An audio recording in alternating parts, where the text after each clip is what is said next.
যত দুখ নন্দৰ ঘোষ বুলি কথা এষাৰ আছে নহয়, ঠিক তেনেকৈয়ে অসমৰ মুখ্যমন্ত্ৰীয়ে হ'ল সেই ঘোষটো। ঘোষ বুলিয়ে কৈছোঁ আৰু উপায় নাই। বন্ধু বান্ধৱীসকল, নতুন এটা ভিডিঅ'লৈ এটা সুন্দৰ পৰিৱেশৰ পৰা স্বাগতম জনাইছোঁ। অৱশেষত হিমন্ত বিশ্ব শৰ্মাৰ চৰকাৰ আকৌ গঠন হোৱাৰ পিছত আপোনালোকে দেখিছেই, দুজনকৈ যেতিয়া বিহাৰী সম্প্ৰদায়ৰ ব্যক্তি জিকি গ'ল আৰু বিহাৰীৰ দপদপনি অসমত বাঢ়ি গ'ল। কিন্তু সেই দপদপনি আকৌ বিহাৰত দিব নোৱাৰে। বিহাৰত তেওঁলোকে চুৰ ডকাইত কৰি পেলাই আমাৰ অসমীয়া মানুহবিলাকৰ তেজ খায়, হয় নে নহয়? বিহাৰ বুলি ক'লে ভয় লাগে। আৰু সেই বিহাৰীয়ে আহি পেলাই অসমত এইকেইদিন দেখিছে, যেতিয়াই নেকি হিমন্ত বিশ্ব শৰ্মাৰ দ্বিতীয়টো কাৰ্যকাল, আৰু তেওঁ এতিয়া বিহাৰীৰ ইয়াত দপদপনি উঠিছে। কিন্তু হিমন্ত বিশ্ব শৰ্মাই নোৱাৰা কাম একোৱেই নাই। তেওঁ হাতত সকলোখিনি আছে, আৰু তেনেস্থলত হিমন্ত বিশ্ব শৰ্মা কিয় ইমান নিমাত সেইটো আমি গম নেপাওঁ। আৰু তেওঁ দলৰ কেইজনমান সতীৰ্থই এনেকুৱা কিছুমান ফকতীয়া মন্তব্য আগবঢ়াইছে। এটা ছাইডৰ পৰা হিমন্ত বিশ্ব শৰ্মাক ধন্যবাদ দিব লাগিব এইটো কাৰণে যেন তেওঁ দিলীপ শইকীয়াহেন মানুহজনৰ মূল্য নাইকিয়া কৰি পেলাইছে। সেইটো কাৰণে তেওঁক চেলুট দিব লাগিব, কাৰণ তেওঁ কাম নাইকিয়া বুলি হিমন্ত বিশ্ব শৰ্মাই গম পায় আৰু তেওঁক এলাগি কৰি আছে। মানুহৰ আগত দিলীপ শইকীয়াই ভাবিছে মই এনেকুৱা কথা কওঁ, মানুহে মোক ভাল পাব, কিন্তু সেইটো কথা একেবাৰে নহয়। তেওঁ দিনে দিনে কি হৈ আহিছে, হিমন্ত বিশ্ব শৰ্মা আপোন হৈ আহিছে। এইজন তললৈ গৈ আছে, এনেই তললৈ যোৱা আৰু তললৈ গৈ আছে, বুজা লোকে চাগে বুজিছেই। তাৰপিছত আহি গ'ল কি, বিজয় গুপ্তা, যিজন বিজয় গুপ্তা নেকি তেওঁ জিকাৰ লগে লগে কথা সলনি কৰিব পাৰে, সেইজন বিজয় গুপ্তাই এতিয়া কি কৰিছে, উল্টাখৰ মাৰিছে, হয় নে নহয়? কিন্তু মই আজি ভিডিঅ'টো প্ৰস্তুত কৰা কাৰণটো হ'ল এইটোৱে, হিমন্ত বিশ্ব শৰ্মাই নোৱাৰা কাম একো নাই। তেনেস্থলত তেওঁ যদি মানুহৰ আৰু বেছি আদৰৰ হ'বলৈ চেষ্টা কৰে, তেন্তে হ'লে তেওঁ মূল বিষয়টো হ'ব লাগিব এই দুজনক, অশোক সিংঘাল হওক বা বিজয় গুপ্তা হওক, তেওঁ কি কৰিব লাগে, আঁতৰাই দিব লাগে। সেইটো মই বিচাৰোঁ। থাকক অইনবিলাক ছাইডত থাকক, কিন্তু তেওঁ তাৰ ঠাইত বেলেগ অসমীয়া দুজন দিয়ক, তাতো আমাৰ আপত্তি নাই। কিন্তু এই দুজন যেতিয়াই দিলে তেতিয়াই বিহাৰীবিলাকৰ উৎপাতটো বেছি হৈছে। আৰু সেইটো কথা বাৰু পিছত কম দিয়কচোন। কিছুমান কথা কয় কি, ইয়াত হিন্দু মুছলিমৰ কথা ক'বলৈ যায়। এতিয়া দুটামান নিউজ মই চাই আহিলোঁ কি, মুছলমান মিয়া কিবা অটত লৈ গৈছে, মিয়াই ছোৱালী, এইবিলাক কথা। নিজ ভালে জগত ভাল, ছোৱালী যদি ঠিক হয় ল'ৰাই একো কৰিব নোৱাৰে, কথা সেইটোৱে। ইমান অন্ধ নহয়, নিজে জাপ দিব, দিয়াৰ পিছত যেতিয়া নেকি একদম জুই পুৰি হাত পায় আৰু তেতিয়াই কি কয়, লোকৰ গাত দোষ দিয়ে। গতিকে সেই মিয়া কথাটো ইয়াত নাহে। বিহাৰীয়ে মিয়াই, হয় নে নহয়? তাৰ কথা ইয়াত নাহে। বৰ্তমান যিটো চলি আছে সেইটোহে আমাক লাগে। আৰু এটাই অনুৰোধ কৰোঁ মই হিমন্ত বিশ্ব শৰ্মাক, যদি তেওঁ আপোন হৈ থাকিবলৈ লাগে, সঁচাকৈ বহু মানুহে তেওঁক আকৌ যিসকলো বেয়া পাই আছে সেইসকলেও তেওঁক আঁকোৱালি ল'ব।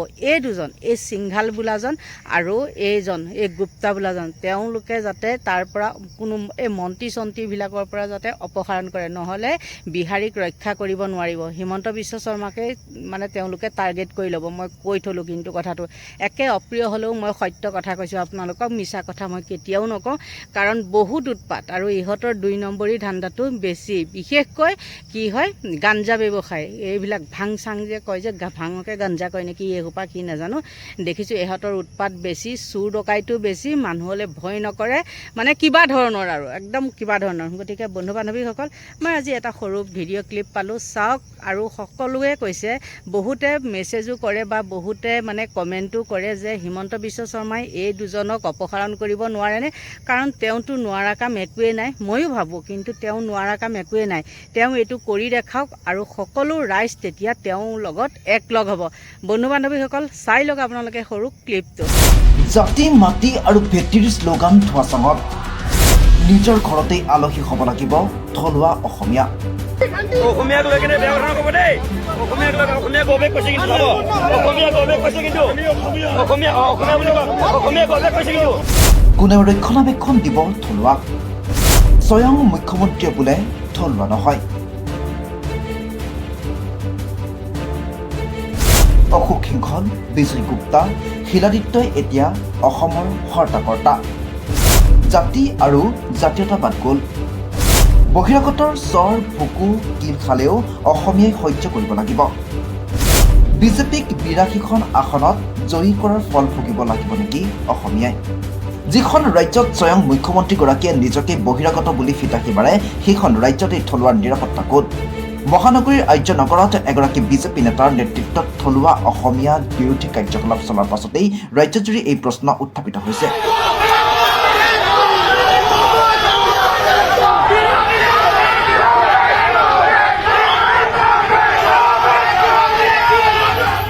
মন কৰিবলগীয়া যে কিছুদিন পূৰ্বে থলুৱা ভূমিপুত্ৰৰ বসতিস্থল কাৰ্বি আংলঙতো একাংশ হিন্দীভাষী লোকে অসম আৰু অসমীয়াৰ বিৰুদ্ধে অপ্ৰীতিকৰ পৰিস্থিতিৰ সৃষ্টি কৰিছিল। ৰাজ্যত বিজেপিৰ চৰকাৰ ক্ষমতাত থকাৰ সুযোগ লৈ হিন্দীভাষী লোকে থলুৱা অসমীয়াৰ বিৰুদ্ধে বিভিন্ন আপত্তিজনক মন্তব্য কৰি আহিছে। কিন্তু দুখৰ বিষয়, এই ক্ষেত্ৰত ৰাজ্য চৰকাৰ তথা প্ৰশাসনৰ ভূমিকা আছিল সন্দেহজনক।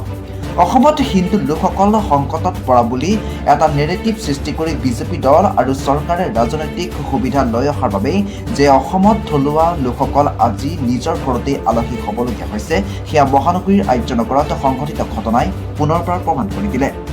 অসমত আচলতে হিন্দুসকল সংকটত নাই, সংকটত পৰিছে থলুৱা জনগোষ্ঠীৰ লোকসকলহে। অসমৰ ভূমিপুত্ৰ আহোম, মৰাণ, মটক, কাৰ্বি, বড়ো, ডিমাচা, কোচ ৰাজবংশী আৰু কলিতা জনগোষ্ঠীৰ লোকসকলৰ নিৰাপত্তা নাই। যিকোনো এটা ঘটনাত আৰক্ষীয়ে সদায় বহিৰাজ্যৰ পৰা অহা লোকসকলৰ পক্ষতহে থিয় দিয়ে। এই গুৰুতৰ অভিযোগ উত্থাপন কৰিছে সংযুক্ত জনজাতীয় মঞ্চই। ইয়াক আমাক গৌবেগ ক'ব, ইয়াক আমাক ধ্বনি দিব, আমাক ইয়াক বিভিন্ন ধৰণৰ আমাক ঠাট্টা কৰিব, আমাক দমন কৰিব। অসমখন এইটো বাস্তৱ নহয়। অসমখন হৈছে এখন তেজ বোৱাই পেলাই, কষ্ট কৰি পেলাই, আমি সৰ্বোচ্চ ত্যাগ কৰি পেলাই পোৱা অসমখন এখন স্থান হয়। এইখিনি ক'ব বিচাৰিছোঁ, এই অসমখনক আমি এতিয়া পাহৰি পেলাই আমি সনাতনৰ কথা কৈ আছোঁ, আমি ইয়াতে হিন্দুত্বৰ কথা কৈ আছোঁ। মই এটা কথা অসমবাসীক মই সুধিব পাৰিছোঁ, লাচিত বৰফুকন কি সনাতন আছিলে নেকি? লাচিত বৰফুকন সনাতন আছিলে নেকি? ছোৱালুং চুকাফা সনাতন আছিলে নেকি? কিন্তু এওঁলোকৰ যিটো সৰ্বোচ্চ ত্যাগ, মৰাণ, মটক, আহোমৰ পৰা আৰম্ভ কৰি পেলাই জনজাতীয় বা জনগোষ্ঠীয় লোকসকল, কাৰ্বি, ডিমাচা, বড়ো, তিৱা, মিচিং, ৰাভা, দেউৰী মিলি পেলাই যে আমি বৃহত্তৰ অসমীয়া জাতিক আমি গঢ়ি তুলিছোঁ, এই কথাৰ কোনে মনত পৰিব? এই কথাষাৰ কোনে উপলব্ধি কৰিব? সেয়েহে আমি যিহেতু কৈ আহিছোঁ যে এই যিটো পলিটিকেল নেৰেটিভ যে হিন্দু খাত্ৰে মেহে বুলি কৈ আছোঁ, আচলতে অসমত হিন্দু খাত্ৰে মেহে নহয়। খাত্ৰে মেহে আছে আমাৰ নিচিনা খিলঞ্জীয়া, খাত্ৰে মেহে আছে আমাৰ নিচিনা জনগোষ্ঠীয় বা জনজাতি লোকসকল, বড়ো, আহোম, মৰাণ, মটক, সকলো যিমানখিনি জনজাতি লোকসকল সকলো কান্দি আছে এইখিনি অসমত। সেইকাৰণে ৰাজনীতি কৰিলেও তেওঁলোকে এটা নিজৰ সন্মান সহকাৰে নিজৰ জাতিৰ সত্তা, নিজৰ অৰিজিন, নিজৰ মাতৃক নপহৰাকে তেওঁলোকে যাতে ৰাজনীতিখিনি কৰে। আৰু সেইটোত যেতিয়া কাৰ্বি আংলঙত কাৰ্বি চিনি গৌবেগ বুলি ধ্বনি দিছিলে, তেতিয়াৰ পৰা ইতিমধ্যে মই কৈছোঁ যে এইমাত্ৰ মই কৈছোঁ যে যেতিয়া কাৰ্বি চিনি গৌবেগ বুলি কৈছে, তেতিয়া অসমীয়া গৌবেগ তেতিয়া হৈ গৈছিলে। সেইকাৰণে আমি এই বৃহত্তৰ অসমীয়া জাতিক আমি গঢ়ি তোলাৰ কাৰণে আৰু আমি সুৰক্ষিত হৈ থকাৰ কাৰণে, স্থিৰ হৈ থকাৰ কাৰণে মাত্ৰ কাৰ্বি, আহোম, মৰাণ, মটক নহয়, অসমত যিমানখিনি বৃহত্তৰ অসমীয়া জাতি যিটো ছোৱালুং চুকাফাৰ নেতৃত্বত যিটো আমি গঢ়ি তুলিছিলোঁ, সেই অসমীয়া হিচাপে আমি মাতিলেহে তেতিয়া আমি সুৰক্ষিত হ'ম। আৰু আমি হিন্দু খাত্ৰে মেহে এই কথা কোৱাতকৈ আমি খিলঞ্জীয়া খাত্ৰে মেহে, খিলঞ্জীয়া জনগোষ্ঠীয় লোকসকল খাত্ৰে মেহে, খিলঞ্জীয়া ভূমিপুত্ৰসকল যে নিজৰ অস্তিত্ব জাতি মাটি ভেটি হেৰাই গৈছে, নিজৰ সন্মান নিজৰ সত্তা নথকা হৈছে, এই কথাখিনি আমি উপলব্ধি কৰিব লাগিব। আৰু এই কথা উপলব্ধি কৰাৰ কাৰণে অসমৰ অসমীয়াসকলক বা অসমবাসীসকলক, খিলঞ্জীয়াসকলক এই কথা আমাৰ পৰা এটা অনুৰোধ আৰু এটা আহ্বান আমাৰ ফালৰ পৰা জনাব বিচাৰিছোঁ। সেইটো হিন্দুসকল সংকটত পৰা নাই বুলি ৰাজ্যত বিজেপি চৰকাৰে যি নেৰেটিভ সৃষ্টি কৰিছে, তাৰ সুবিধা লৈছে বহিৰাজ্যৰ হিন্দুসকলে। মন কৰিবলগীয়া যে অসমৰ মুখ্যমন্ত্ৰী ডক্টৰ হিমন্ত বিশ্ব শৰ্মায়ো থলুৱা জাতি জনগোষ্ঠীৰ হৈ বাট পতাৰ বিপৰীতে নিজকে সুদূৰ কনৌজৰ পৰা অহা বুলি মন্তব্য কৰি বহিৰাগত লোকসকলৰ পক্ষত থিয় দিছে। তেনেদৰে বিজেপিৰ ৰাজ্যিক সভাপতিগৰাকীয়েও বহিৰাগত হিন্দুসকলৰ পক্ষত থিয় দিছে। সংবাদ মাধ্যমত দিলীপ শইকীয়াই কৰা মন্তব্য কৰিছে যে মুছলমানৰ আগ্ৰাসন ৰোধ কৰাৰ বাবে হিন্দুসকল একত্ৰিত হৈ থাকিব লাগিব, অৰ্থাৎ অসমীয়া বা থলুৱা বুলি কোনো কথা নাই। নিজৰ সত্তা আৰু নিজৰ আত্মসন্মান বিসৰ্জন দি হ'লেও কেৱল হিন্দু হোৱাৰ বাবেই অসমত এতিয়া বহিৰাজ্যৰ লোকৰ কথাত অসমীয়াসকলে উঠা বহা কৰিব লাগিব। মুখ্যমন্ত্ৰী ডক্টৰ হিমন্ত বিশ্ব শৰ্মাৰ নেতৃত্বাধীন বিজেপি চৰকাৰ আৰু বিজেপি দলৰ এনে মনোভাৱৰ বিৰুদ্ধে ৰাজ্যত সৃষ্টি হৈছে তীব্ৰ প্ৰতিক্ৰিয়াৰ। প্ৰশ্ন উঠিছে, বহিৰাজ্যৰ লোকৰ পৰা চৰ ঢুকু বা কিল খাবলৈ অসমৰ থলুৱা লোকে নিৰ্বাচনত বিজেপি দলক ৮২খন আসনত জয়ী কৰালে নেকি নে বহিৰাজ্যৰ পৰা আহি অসমত গুজেই গজালি হোৱা লোকসকলৰ ভোটেৰে অসমত বিজেপিয়ে চৰকাৰ গঠন কৰিলে এনে অজস্ৰ প্ৰশ্নৰ উত্তৰ বিচাৰিছে অসমৰ থলুৱা জনসাধাৰণে। News desk report ND live. আপোনালোকে নিশ্চয় দেখিলে আৰু দেখাৰ পিছত আপোনালোকৰ মনলৈ কি ভাৱ আহিছে আপোনালোকে জানে। বিশেষ মই একো নকওঁ, মনটো অকণমান কিবা এটা বেয়া লাগি আছে। ভাল হ'ব দুদিন এদিনৰ পিছতে, কিন্তু কিবা এটা মনটো বেয়া লাগি আছে, কিয় নাজানো আৰু। ভগৱানে আপোনালোকক ভালে ভালে ৰাখক তাকেই কামনা কৰিছোঁ আৰু মোৰ ভিডিঅ'টো ইমানতে সামৰণি মাৰিছোঁ। Bye bye.